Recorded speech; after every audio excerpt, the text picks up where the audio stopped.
back pickup of a 335. It's a very honest tone, honest sound. You're not bullshitted by anything, and it sounds like you're being told the story and something true. You know, that's why so many guys love these guitars. It's just got that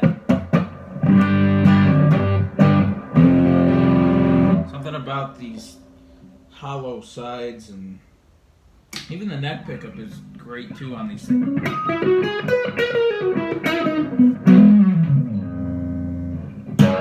You know, you can do so much. They clean up great. Play jazz, blues, rock, funk, country, anything. What are we talking about today? Oh, well, we've done the right hand. We've done arrangements of piano songs, putting piano type voicings onto the guitar. We did that with the Bonnie Raitt tune. We've done chords. That was lesson number 1.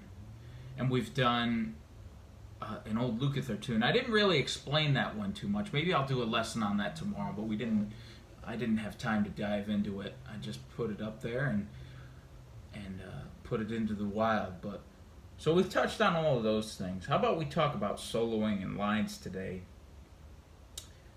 Tasteful soloing, not a lot of guys, not all this crap. You know, a lot of guys, they just play and play and play and play and play and play and play and overplay, and then overplay some more. And then when they're done, they'll come out and do an encore and overplay some more.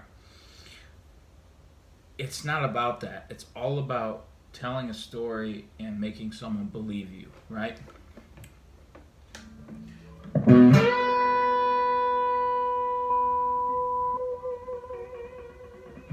That's why David Gilmour, I think, wrote some of the greatest guitar solos ever, because he wasn't trying to lie to anybody. He was just telling his story, you know?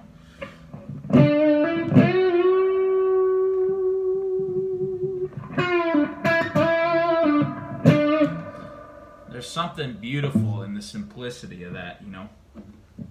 So what I was messing with earlier, just something I threw together with a looper. Key of B, if you want to play along.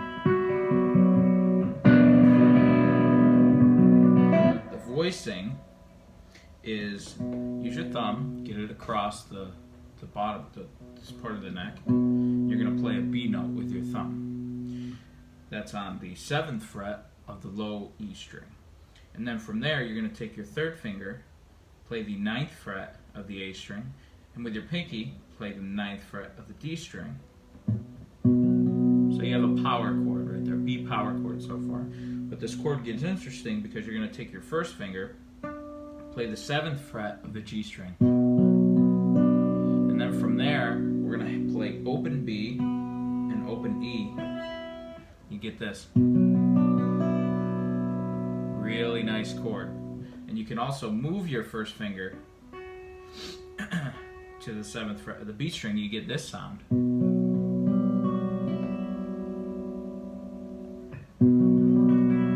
It's a cool chord. So we start. Put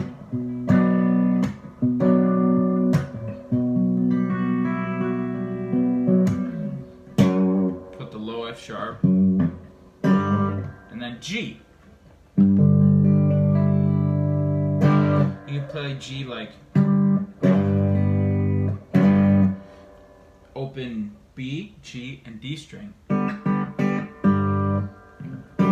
with this low G in the bass. You can do it with just D and G, or put all 3, put that major 3rd in there, or it's a new voicing I learned from Bukovac. Really cool way to play a power chord. So same thing we did up here.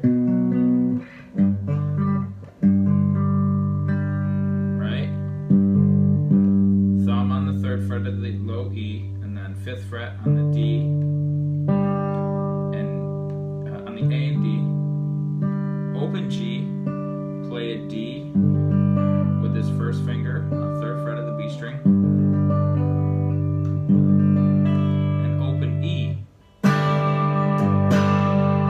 That sound, so we got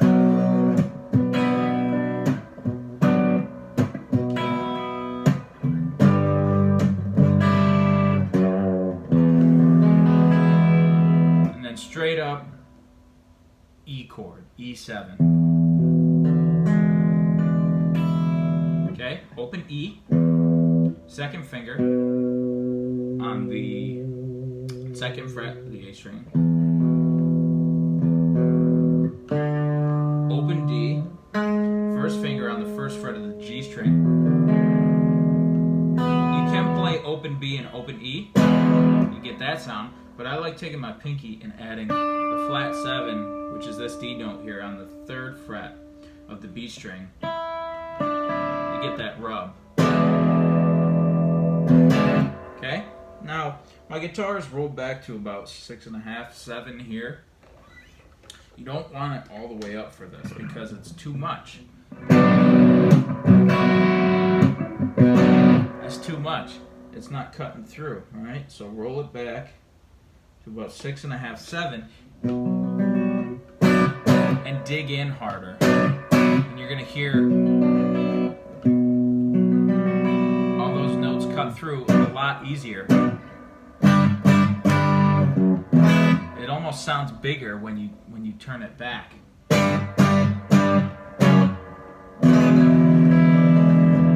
Okay? Now from there,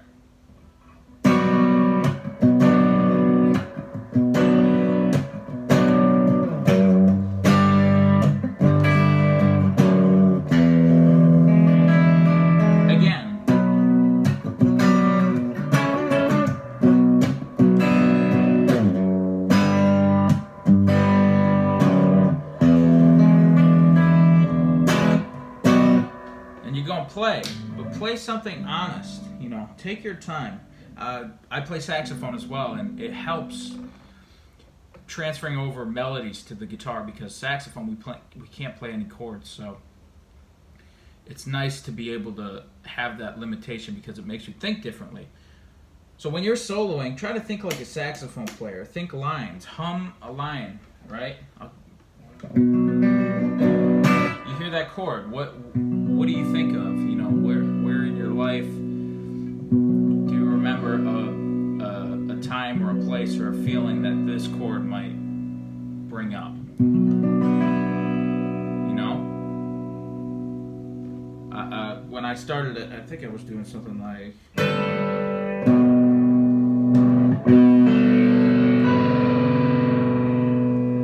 Get that rub, you know?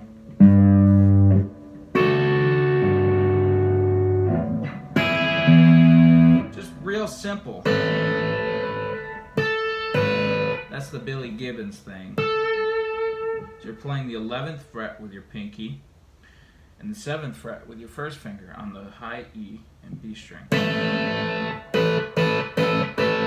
And move it down, same 2 fingers, to the 7th fret and the 5th fret. And move it down again, maybe, to get that major 3rd in the E, 5th fret and the 4th fret.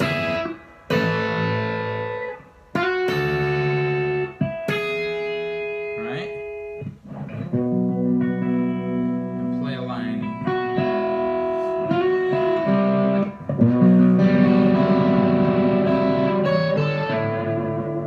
That's nice.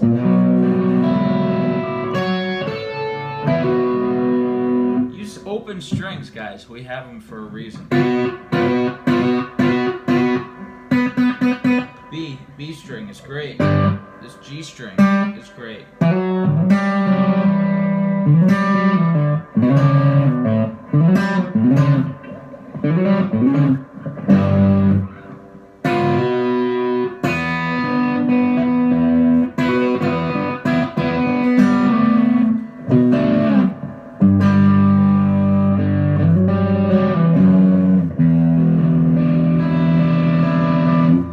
Got the open strings, guys, so use them. And take your time with it too. I know I say it a million times, but really, take your time. I'll play you guys out, give you a quick example. I'm rambling on too long today, but I think it's really important that guitar players are telling a story. You know, start your solo down here, and then if you want to add all that, you can build it up to something. But if you're starting up here, you have nowhere to go. Like, what are you going to start up here and then, you know, with all your crazy...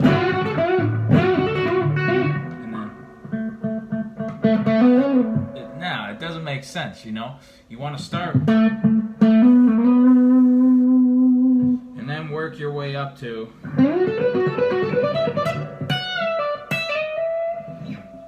So let me give you an example.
Motifs, melodies, lines. Take your time. Tell a story. Do something that people are going to remember. Something that people are going to, want to learn and put on their radios and listen to for a long time to come. So, enough talking.